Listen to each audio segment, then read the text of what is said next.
Hi, everyone. We are so glad you could join us for our April Lipedema Patient Roundtable. I love the energy and the wisdom and the insights that come every month at this roundtable. And these women here are powerhouses, and they are also wonderful friends too. I will do some quick introductions while you all start to log on. And I will start with the person who I started with, Pattie Cornute. We will have our 1-year anniversary in May of knowing each other, and it has been the joy of my life. Lipedema Fitness, you encourage so many with your posts and with your life. Pattie Cornute, heart bows to you. And then you told me you gotta know Pale Ginger Pear, Cara Cruz, and she has been a part of our roundtable from the very beginning. And wow, what a transformation too. We're going to hear her latest update from her most recent surgery. Angelique Charles is the Lippy Butterfly, and she always drops some really good inspirational real life wisdom on all of us. So we're delighted about that. Cheryl Scoledge is the one that introduced me to the Lippy Butterfly, lipedema and food sensitivities. We are so glad always to have your wisdom. You really should have PhD at the end of your name because you know so darn much about this condition. And we're going to talk about, is it a condition? Is it a disease? It is a disorder. What is lipedema? We're going to talk about that and more things. Siouxie Boshoff, who is lipedema.living, and she is always very candid and down to earth about her personal experiences. She's had surgery, but she also has some really good information about how chemicals make you fat. Very interesting. We're all on the edges of our seat. Linda Ann Kahn is with us, and we have missed you these last couple of roundtables. She is a lymphedema therapist. She is an aromatherapist. She has holistic information and a very well-rounded view, and she can offer some medical insight, although we never give medical advice here at the roundtable, and we never know who else may show up and surprise us. We have open invitations to lots of people. We're getting lots of wonderful hellos. We have Lori from Philly. Hey, I'm a Philly girl. Yay. Marsha Witt from Maryland. Cassie from Richmond, Virginia. Carol from St. Louis. Amanda saying, hi, ladies. Legs like mine. I can't wait to interview this woman. Susan O'Hara.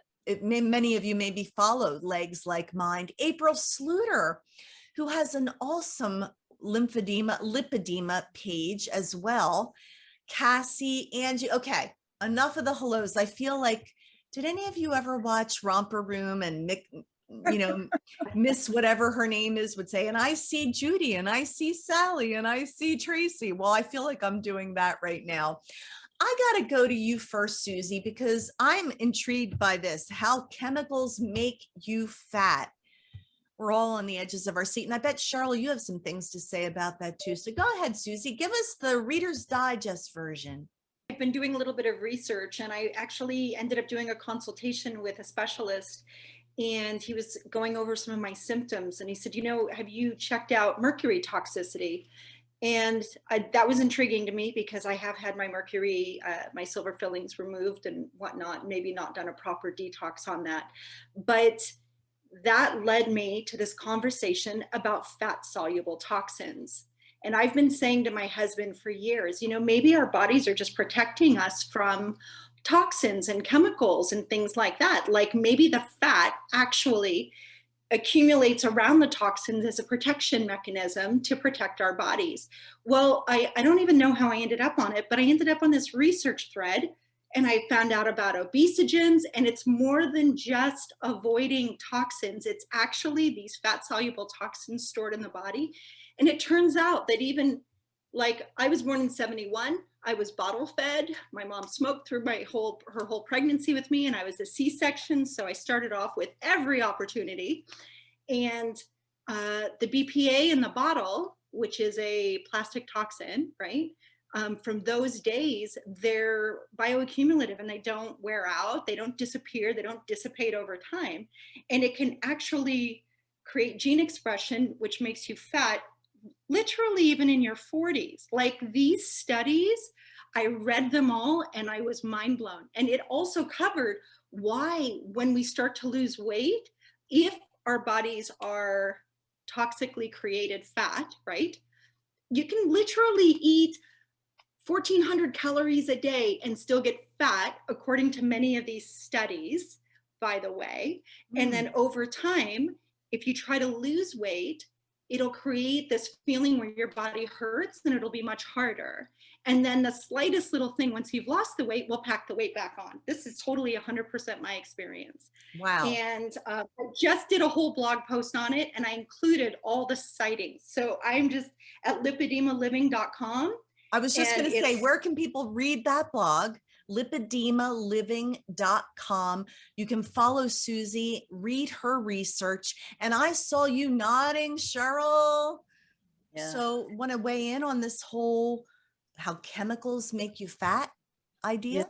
Yeah. Well, as many of you know, I'm of the belief that food sensitivities might be causing us inflammation, which also might be leading to some of our lipedema.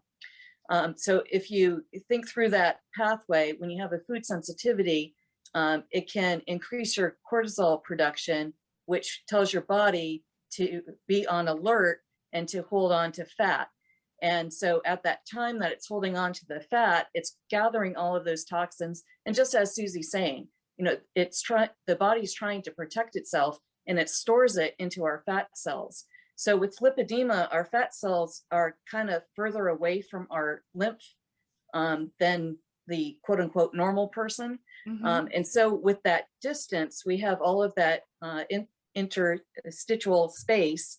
And when the fat cells are trying to release their waste products again, it can't make it over to the lymph.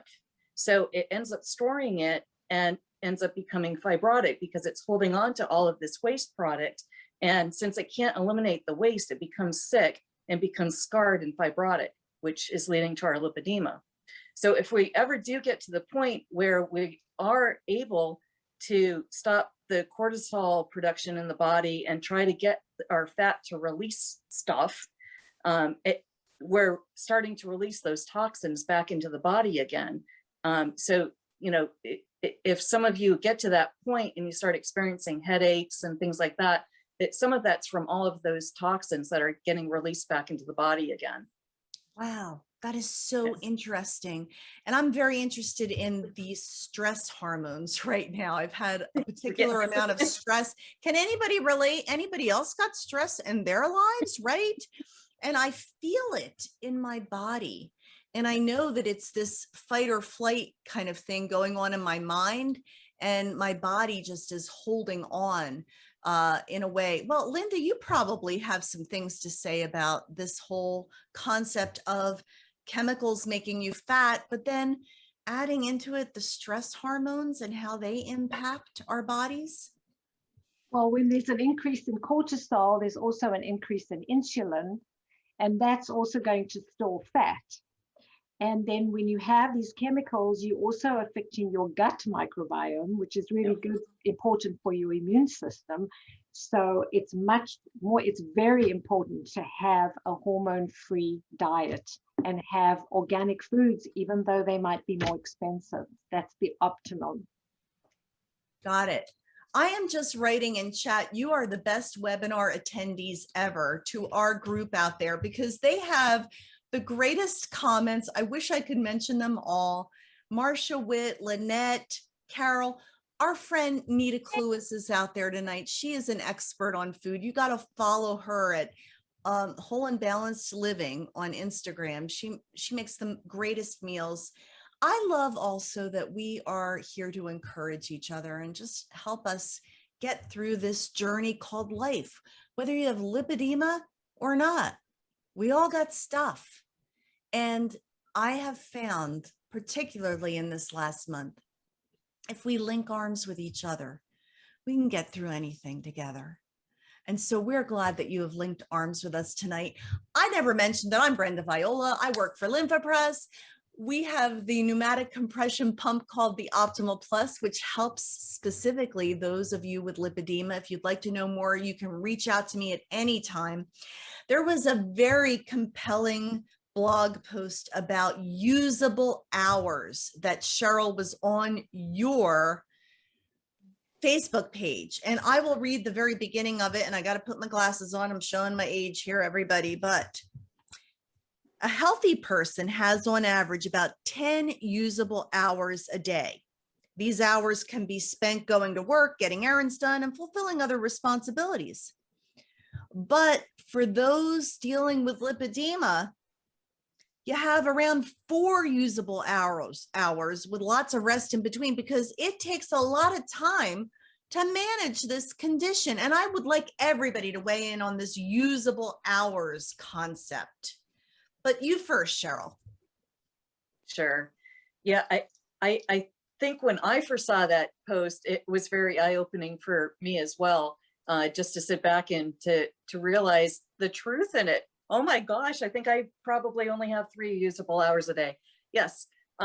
And I think it's one thing that we need to kind of sit back and realize that with this condition, how tired we are and everything that we need to do, but we do need to probably also show ourselves some compassion and realize that just how difficult this disease can be. And sometimes we just can't get everything done that we want to get done. And that's okay. It's more important to take care of you. Yes. Than the dust bunnies that might be under the bed. Yep. And I have talked to several people, even in this past week, and the hardest thing for them to sort of hit the mat about was that it's a commitment to taking care of you. If you do not manage your condition, it will control you. You need to control it. And I just want to encourage all of you. Pattie, I saw you sort of nodding your head too about these usable hours. What do you think about this concept? And what would you say to encourage our audience tonight?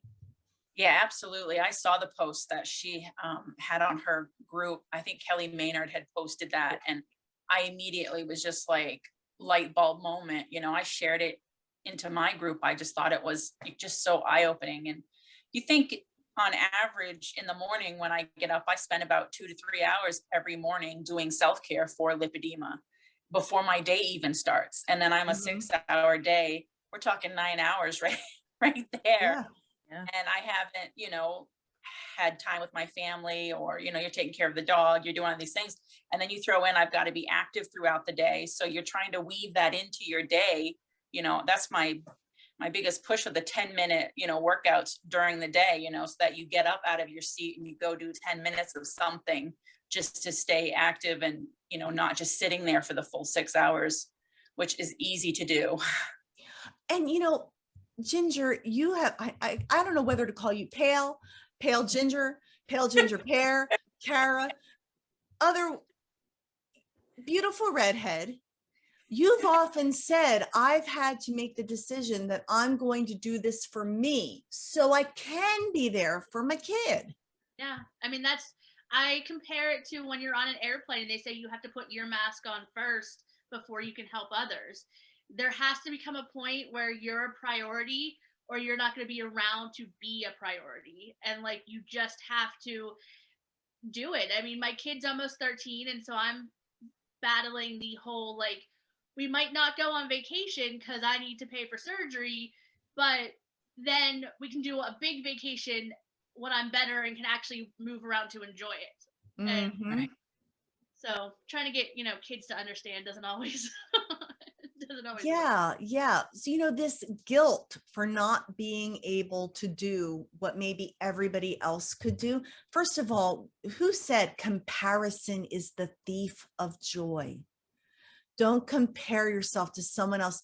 They're doing their own journey. You do you, but take care of you. And that includes compression garments. For those of you who have compression pumps, when you use it, you can see the difference. It's like joining a gym. If you join the gym, it won't help you, but if you use that equipment, you will see a difference. So what about these usable arrows? You're smiling, Angelique, Lippy Butterfly. What about your usable hours and how are you choosing to use them? That speaks to the recent trip that I just took to Vegas with my sisters. We had to just pre-schedule time that I was going to not do what the other girls did so that I could take care of myself.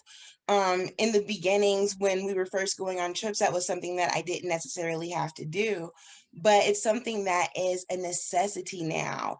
And on the day of my sister's actual birthday, I was trying to push myself to go to all of the activities. And one of the sisters looked at me and said, don't do that. Don't try to push your body beyond what you can do. Do the massage for yourself tonight. Give your body some rest so that you can continue to function with us tomorrow. So it's a matter of finding balance between the things that I want to do and the things that I have to do in order to keep progressing with my body. Excellent. And good sister. I like your sister. We approve. great What's her sisters. name? That's Zaria. That is so good. So I love this comment from Cassie. For those of us with children, especially young ladies, showing them the way to treat this in a way we didn't see modeled is critical for them, especially if they develop it as they get older. You know, it's really not just about us. It's about the ones that come after. Linda, you're nodding your head about that.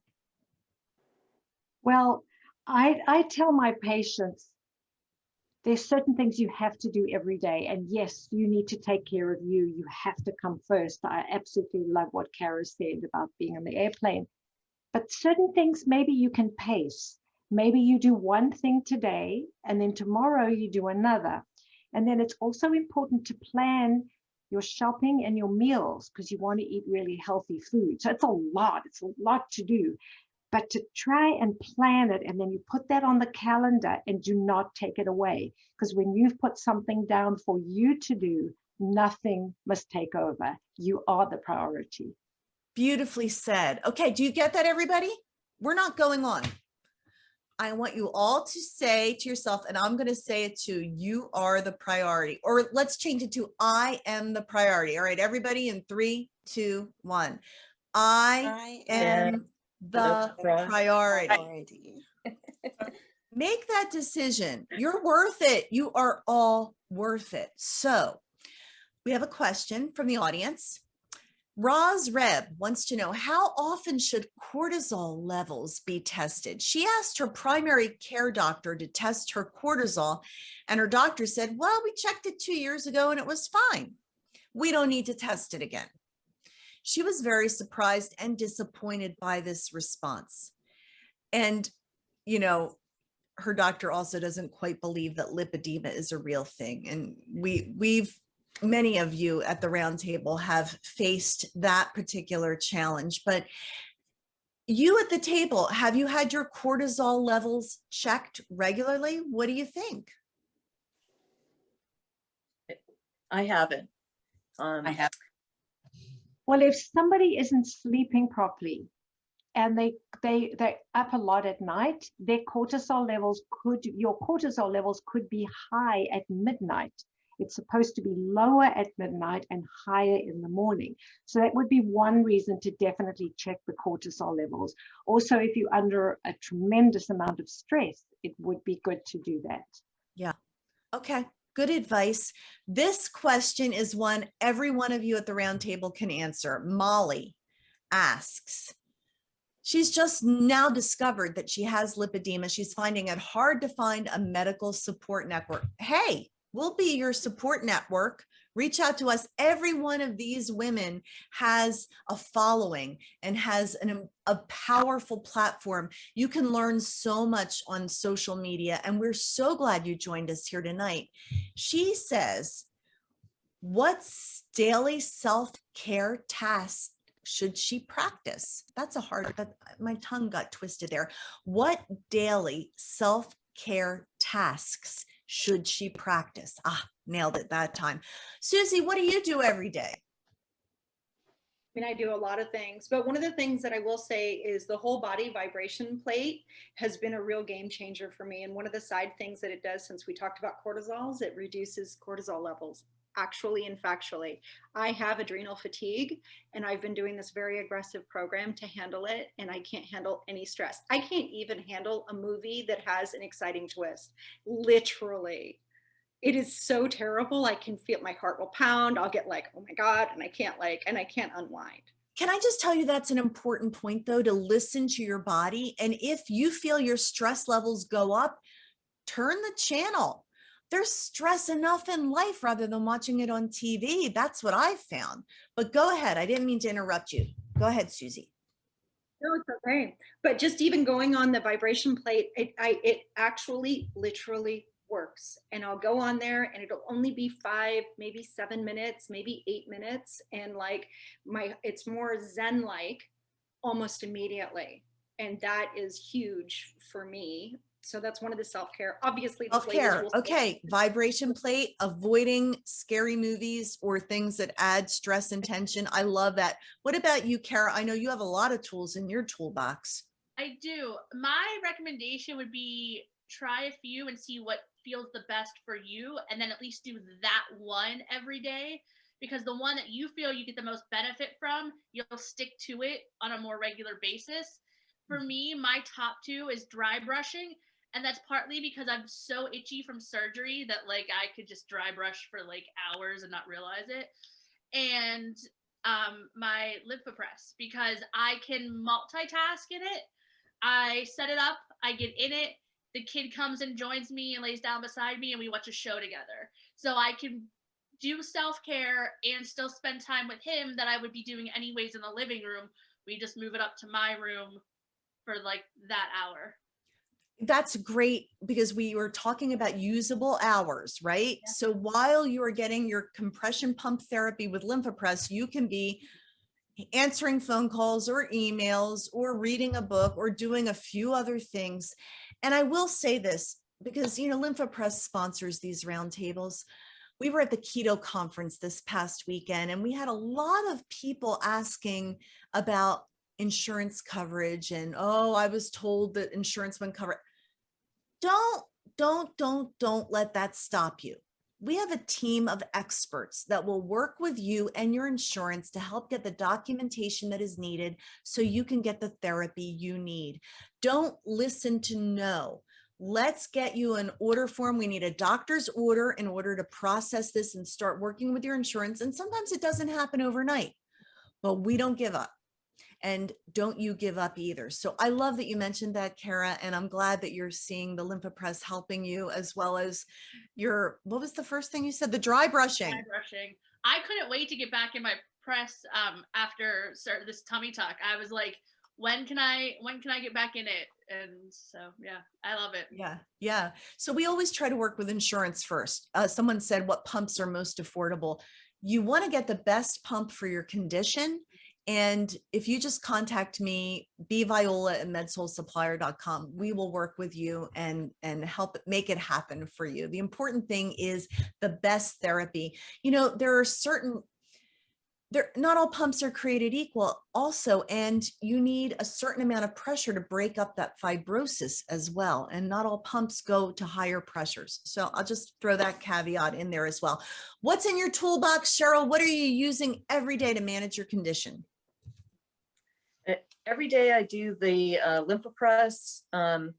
I go for a walk and I do an Epsom salt bath. So those are the things that I do every day. Some of the other things that I have that sometimes I just don't have all that time for, or I try to kind of, you know, do one day and something else another. I have a vibration plate, a massage gun, gua sha, cupping, blah, blah, blah. So yeah, tons and tons of stuff. I think all of us have tons and tons of stuff, but every day, you know. And there's not just, you know, like one silver bullet. Ooh, that worked for my lipedema. I mean, Pattie, how many different things do you have in your toolbox? Yeah, a lot. But the interesting thing was, you know, I didn't start out doing all of them.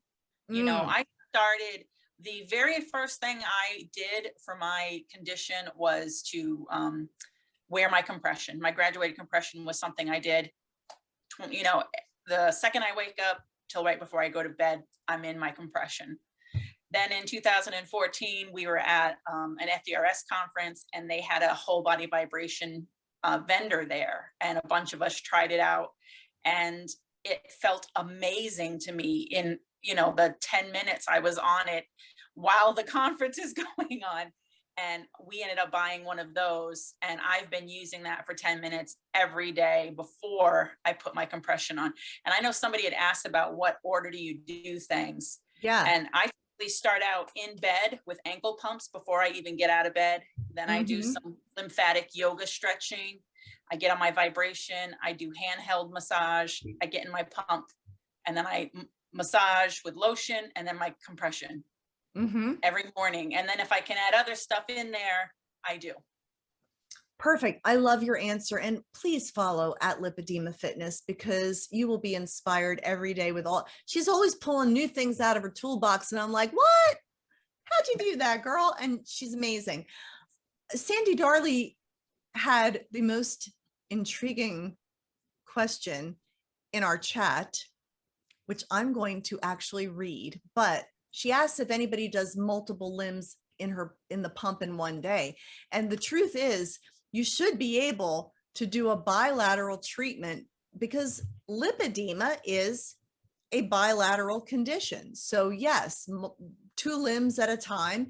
And we have upper extremity and lower extremity garments. We have the pantsuit that covers from the waist down. But I absolutely love this question. Now, I don't know who's going to be brave enough to answer it. Sandy Darley says, I believe orgasms help. She believes that it helps with contractions and stimulating lymph. Well, is anybody here going to say they don't help?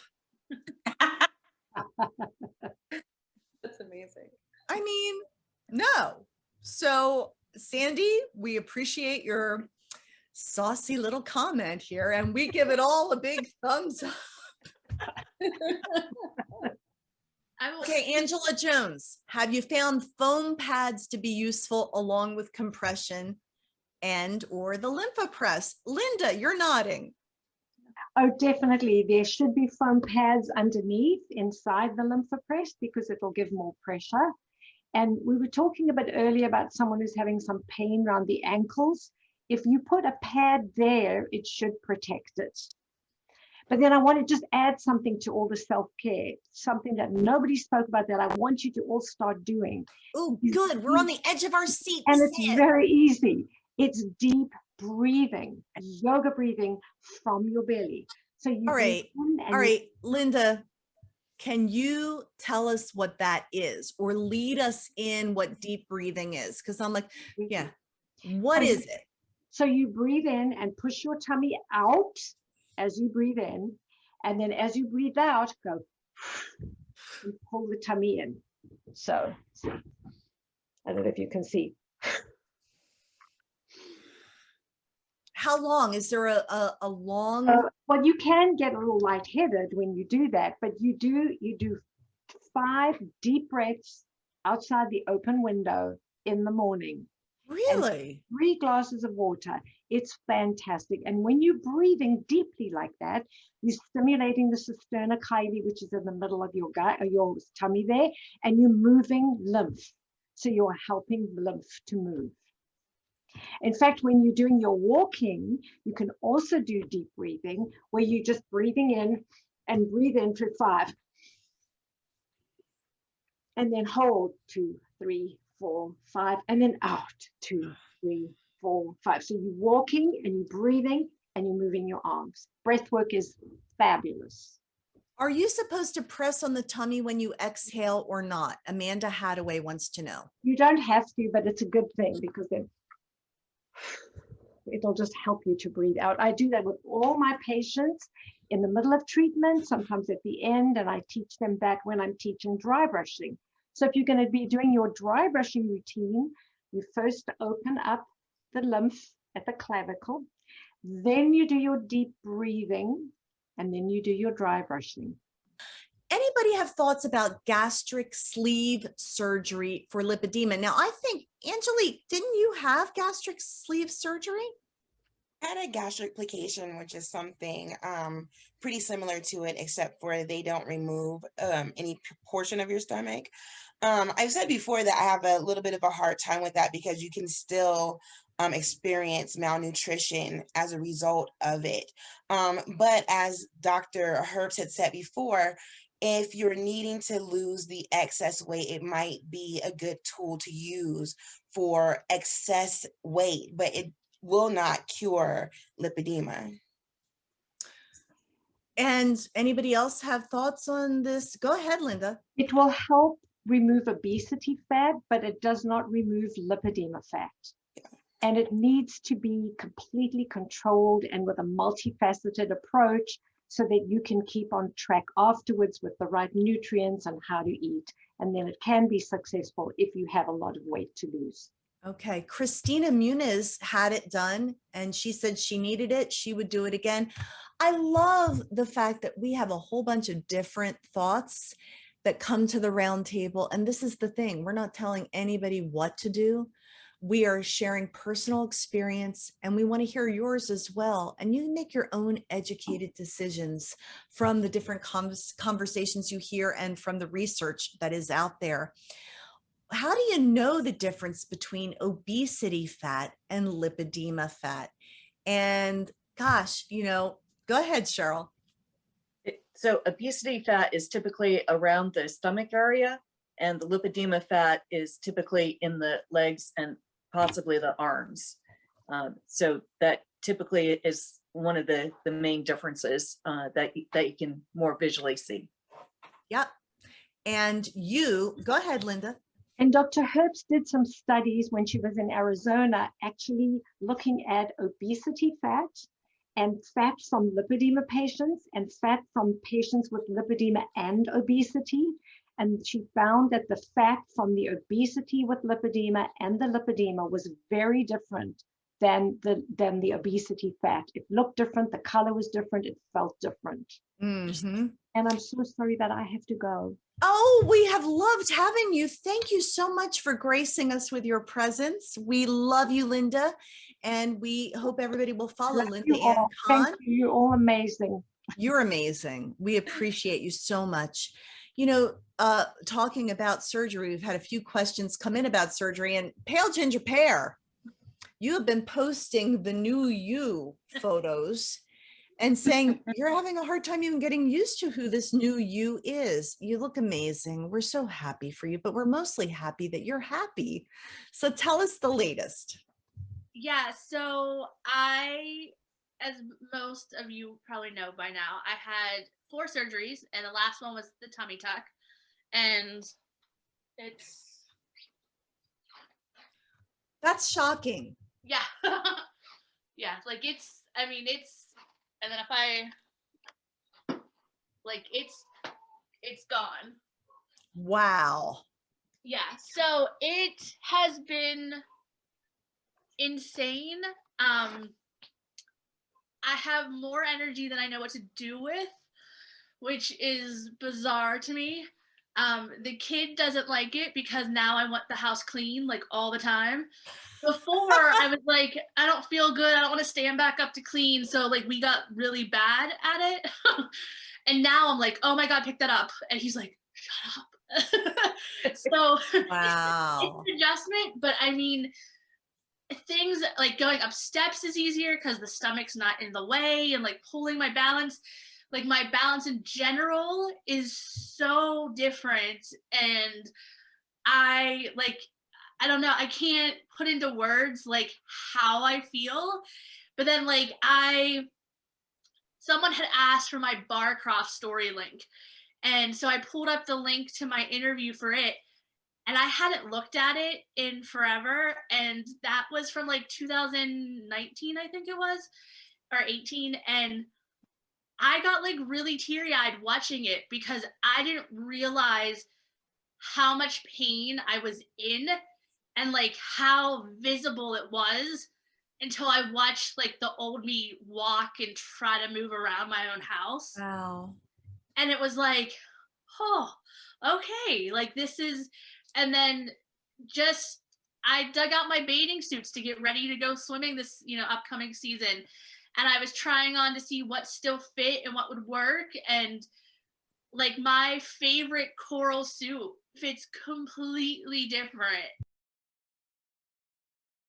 I mean, it's insanely different. And I mean, the lace teddy that I posted just the other day, like looking at it, I don't know how it fit me before.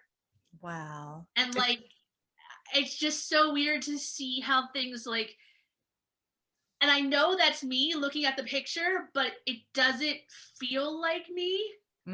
Like, because in my head, I'm still 4 surgeries ago. Wow. And like, my friend had posted on Facebook the other day a picture where it's from The Little Mermaid, which is so fitting for me. And it was the scene where Vanessa is looking in the mirror and they actually show Ursula. And like, that just hit me. Cause like, that's how I feel. Like in my head, I'm still like the Ursula shape. I'm still that like other vision, but really I look like this normal person now. And it's not there. It's weird how the mind doesn't catch up to the drastic like changes. Wow. Well, enjoy every minute and thank you for sharing your journey with everyone. They're so interested in it. Heather Zunker says she feels the same way as you. She looks at herself in the mirror after 5 surgeries and she still sees herself in her mind's eye as 5 surgeries ago. Getting that new mental picture, that body dysmorphia, very good point there, Marcia Witt, is a very real thing. Now, there's a practical question that Elvia has asked, and we're not giving medical advice, but it's a very practical question. Well, let me go first to Lisa Venuto. She says, does liposuction for lipedema cause the lipedema fat to develop in not treated areas over time? I guess if you take it out, will it then migrate to another area? Do you have any anecdotal information on that? I know Cheryl, Cara and Susie, you've both had surgeries. So if you want to weigh in on that.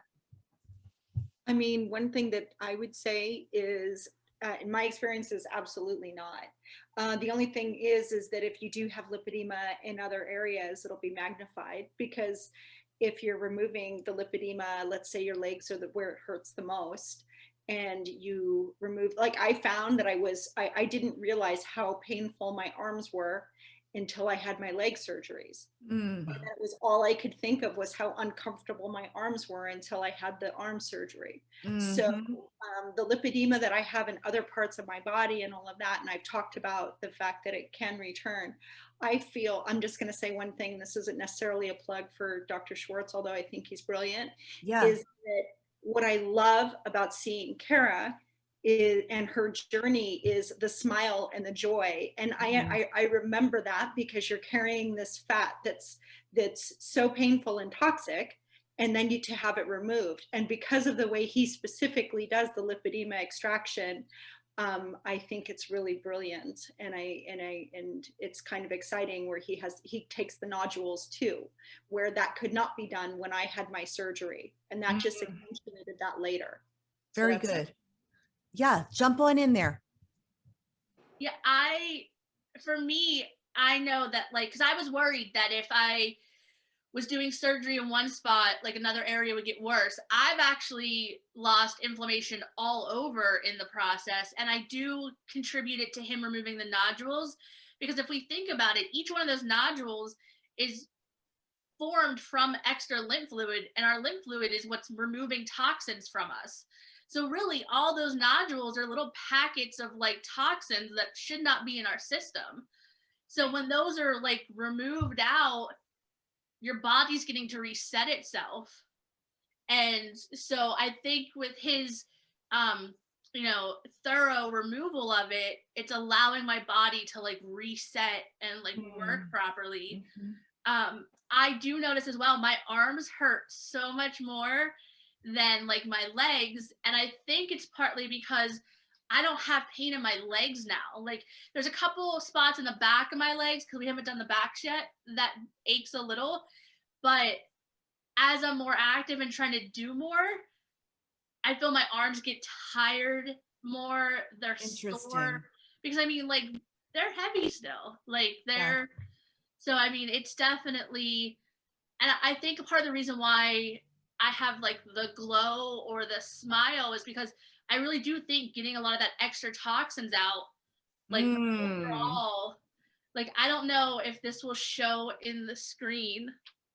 Yeah, it shows. Oh my goodness. That, like the coral dress was the pre-op appointment before my first surgery. Wow. Wow. I mean, Well, you can't argue with those results. And we so thank you for sharing them. For anyone who has had the water assisted liposuction, or I would say liposuction as a whole, have you noticed your overall blood work improve after the surgery? Have you had blood work done as well, Pale Ginger Pear? I have to have it done before each surgery, like before the next one, because they have to be within a certain level before they'll operate again. I don't pay attention to it. My theory is like I before every pre-op appointment, I am stressed out and paranoid that the doctor's gonna be like, I'm not clearing you for this surgery, which is so stupid of me because literally each time I'm going in, I'm better than the last time I was there. So like I should not worry, but I'm so used to my primary care doctor being like, you're fat, go lose weight. And I'm waiting for them to tell me like I can't do the next surgery. So like it's just this mental thing. I get But you. so far, all my blood work's been at least clear enough for next surgery. I don't know what it's supposed to be, or I don't pay attention. I think it's so interesting though, when you're removing those fat nodules, what impact it would have on your blood work. So I think that's, and Siouxsie? My blood work. It No? didn't change my blood work at all. I had really good blood work. I'm just going to say one thing, and this is what I said at the beginning, and I still believe it, is I think that the lipedema fat is trapping toxins, so you don't always see those. And even when you try to go and see a doctor to find out what toxicities you have, it's so difficult because it stores itself in the adipose tissue, and it's deeply in those. And if he doesn't get the right one, especially a nodule, which is a weird, hard, darker texture than your regular fat, it's not regular fat. You can feel it. If your body feels like a bag of beans, it's a bag of beans. So yes, for sure, Amanda, the blood inflammation levels, but the other markers, I don't know, they didn't change significantly, but I see other people's that it did too. Yeah. So my heart really goes out to Elvia, and we are finally getting to your question. She pumps, she has lymphedema and venous insufficiency, and she's still in constant pain. She wears compression garments. Pain is a common marker of lipedema. Not everybody has it to the same degree, but what would you say anecdotally from your own personal experience, how to deal with the pain? Does anybody want to weigh in? I mean, that's hard. Everybody's like, before I had my surgeries, I was at a 7, like a strong 7. And there were days that I'd hold myself up in my house because I couldn't go out, because I couldn't hide the fact that I looked so angry. I looked angry. I had a resting bitch face because so much. Yeah, Cara, the first time I saw her profile was before all of the surgeries.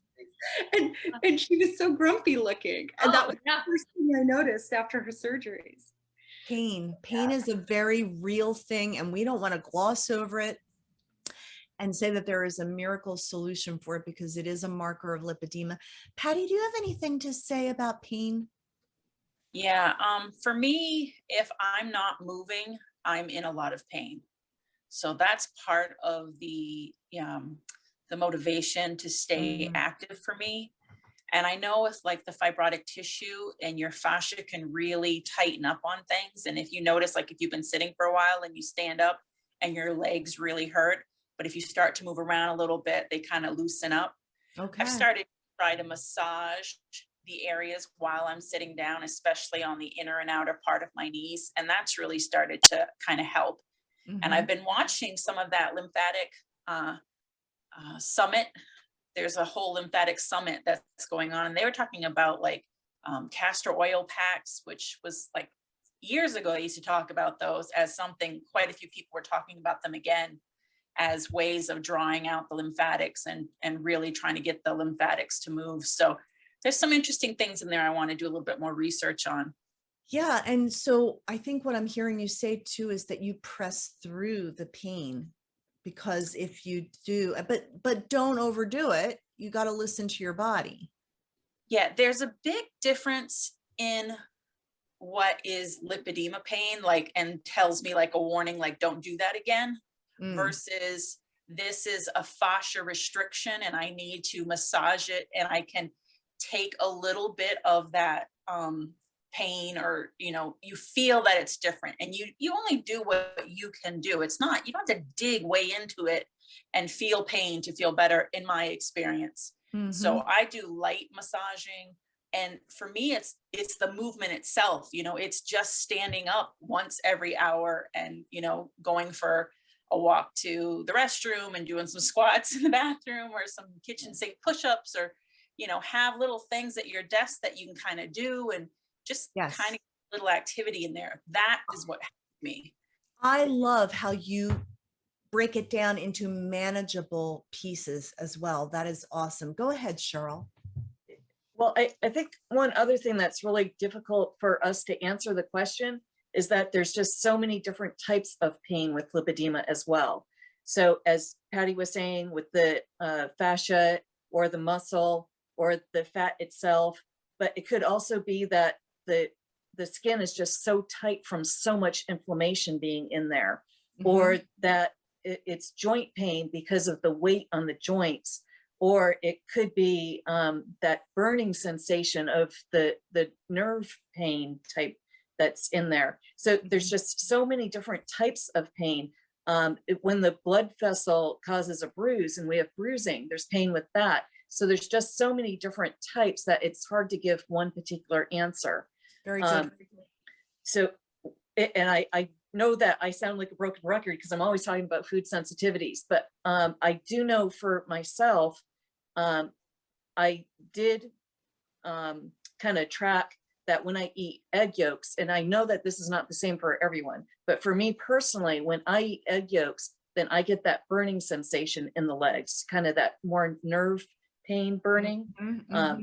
But there are just so many different types of pain that you have to try to figure out which type of pain you're having in order to figure out how to kind of solve it for yourself. So that might be something to look into for the person who asked the question. Elvia, maybe check into food sensitivities. They can inflame the pain situation. And Angelique, you were nodding your head as well. And I see, Cara, you want to weigh in. This is something we can all relate to, the pain question. And we want you to know we feel for you. We know that sometimes using the compression pump has helped to reduce the pain. I know that you've experienced that, Cheryl, and Pattie as well. Go ahead, Angelique. What would you like to say about pain? Yes, I have to agree with Cheryl. It's hard to really give an answer on it, being that there are so many different different parts of your body that can be in pain, from the joint to the tissue. One of the things that worked for me when I came home from the rehab facility, being that we were in an opioid crisis, the doctors actually suggested that I switch to herbal medication, and THC and CBD actually really do reduce that sensation of pain for me, and it has allowed me to function a little bit better throughout my day. That, along with magnesium, sometimes I do certain teas, relaxation, deep breathing, but and even Tai Chi. Finding other ways to remedy your pain besides using the opioid medicines actually have been more productive for me than when I was using Oxy and things like that. I'm so glad you mentioned that. That is so good. In fact, some of the comments in chat have mirrored that. CBD oil. Dana is talking about castor oil that she rubs into her tummy before bedtime and adds a heat pack on a timer. Someone else said good orthotics. What about you, Pale Ginger Pear? What do you say about pain? I don't even think I realized how much pain I was in until I started the whole surgery journey. And I know surgery is not for everybody, but it's so easy as I look back. Like, I've had pain since probably when I started getting my period. And so I think it's just something that, like, we kind of grow up learning that, like, you know, you'll get cramps and you'll get this and your breast will hurt and this will hurt. And like, so I think you just kind of, as a woman, put into, like, our bodies go through a lot and we just suck it up. And nobody really talks about, like, what is like a typical normal pain and what's like your body shouldn't be feeling this daily. Yeah. And there's so many new things that they try to push it off. Like, my legs used to hurt and like throb, and doctors are like, oh, it's restless leg. Like, no, they don't twitch. They don't feel like I got to get up and walk. They just hurt on me. Or like, I know a lot of women have been talked about the pain they feel, and so they're told it's fibromyalgia because it's a phantom pain that you can't really diagnose, so they say it's this, when, you know, it could be the lipedema pain. So I think there's a lot of that, and I know that my symptoms even now get worse when it's that time of the month. Like, I can feel it. It feels heavier. It feels like it's, even in the spots that we've touched, like the heaviness comes back a little bit, like 2 days before my period, and I'm like, oh great, it's coming. Like, and I get that like kind of glimpse of what I felt all the time, and I change up my like day-to-day self-care during that time because the dry brushing hurts to touch. Right. And right. so like I'll change up stuff. So I mean, it's just something where like you kind of got to start listening and maybe even taking notes in a journal of like, today I felt this, and not necessarily like a food journal, but kind of keep in mind, like, chocolate now flares up stuff for me, which sucks. Yeah, that does suck. Wow. And so it's like, you know, I didn't think about it. I ate a Cadbury egg out of the kids' Easter basket, and then my legs were throbbing, and I was like, you need to just start eating the scrummy yummy gummies from Siouxie Boshoff. You've got to go check out Siouxie's gummies. They are not going to have chemicals that will make you fat, and they will not flare you up and give you pain. How's that for a plug, Siouxsie? What do you think? We are rapidly running out of time, and there's one question from the audience I want to raise because it's a really practical one about how do you get your compression garments up? When you have large thighs and hips, how do you do it? Now, I've heard some people use those plastic gloves to help. Quick advice around the table. And then I want to get to your temperature question about hot flashes, Pattie. So how do you get those compression garments on? Megan Frew says, put on the Rocky theme song and pray. What do you do? What's the rest of the table do? The gloves with the little nubbies on your fingers are like, that's a total game changer. And if you can't get those, literally yellow dishwashing gloves, not joking. Okay. Yeah, it'll help give you that grip, correct? Yes, exactly. And so you're nodding too, Pattie. Is that something that you use? Yeah, and I also was traveling once, and we were in the hotel, and I was putting on, I wear a couple of different layers. I wear like a BioFlex that's open. It kind of ends at my ankle like a legging style. And I was on the rug of the hotel room floor, and I was floored how much easier it was to get on by shimmying. I even made a video of it because I was like, did you guys know this? It really just gave, I'm used to putting it on hardwood floors, and it just slides around. So it, having some type of surface underneath really kind of helped out with that. So everybody can relate to the pulling on the compression garments challenge. I'm wondering how many people out there can relate to a wonderful question you posed, Pattie, in your group. Heart racing and hot flashes, not due to menopause, especially when we lay down for bed and we elevate our legs. Could our hearts be racing due to more lymph fluid being moved out of our legs as we elevate them for bed? Do other lipedema patients have this same sensation? And the answer is yes. So it is, go ahead. I was hoping that Dr. Herbst would be on to help us out with that, because I really don't have an answer for why it happens. I do know that I do experience the hot that people are talking about, and it is separate from like a menopause hot flash. And I do sometimes get the racing of the heart, and it happens typically when I'm laying down to go to bed. And I questioned if it was because at that time we're able to now move the fluid easier because our legs are elevated. And so I was hoping Dr. Herbst would have been here to shine a little light on that. I know, we always hope that we'll see that little box pop up that's Dr. Herbst or Dr. McCutchinson. And, you know, we know that their time is valuable, just as I value all of your time. Thank you so much for giving us an hour every month to do this. We're coming up on our 1-year anniversary in June, and we're going to have to celebrate. We're going to do some giveaways and really celebrate Lipedema Awareness Month. But before we go, great question from Lori Beth Infield. How do you deal with people who constantly want you to go on a diet or an exercise plan to treat what they believe is obesity, which they believe is entirely your fault? We've all been there. Everybody at this table has spoken to this issue. How do you deal? I would say tell them to subscribe to the Lipedema channel on YouTube and listen to everyone's stories, because everyone has a story that has been through this struggle of it's not calories in, calories out. Some have even become anorexic, trying to reduce their size. This is not obesity. And we feel for you, Lori Beth. You found your people here.